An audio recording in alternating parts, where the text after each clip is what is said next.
Welcome back sa ating channel mga lods. Isang mapagpalang araw sa lahat. Andito naman tayo sa ating mga manok. Native chicken o tawag sa amin dito Bisayang manok. Masarap yan sa tinula. Tingnan nyo mga lods. Masarap sa tinula, makatipid ka na, at pwede pang pangkabuhayan. Baka naman masarap yan pong ating aso si Choy. Yan pong tagabantay ng ating manok. Pero siya rin ang pumatay mga lods. Baka naman aso, wag mo yan gagawin.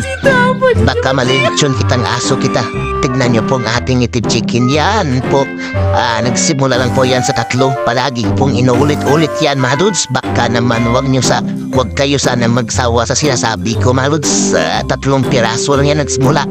Pero ngayon, tignan nyo po ang nagawa ng 3 pirasong manok. Tignan nyo naman, baka naman.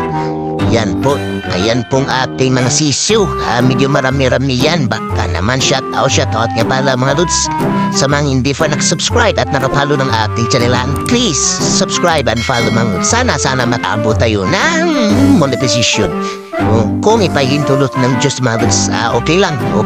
Kahit mabagal at least gumagana naman mga lods. Yan pong ating native chicken. Yan pong ating aso. Yan po si Choy. Baka naman Choy, shout out sa iyo Choy. Ito nga palang palibot ng ating bahay.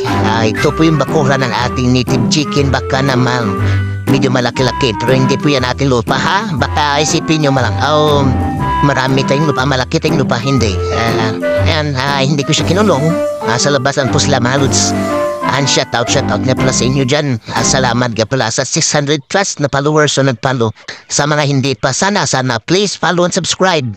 Tignan nyo po. Maraming salamat. And see you next video mga lods. Bye-bye!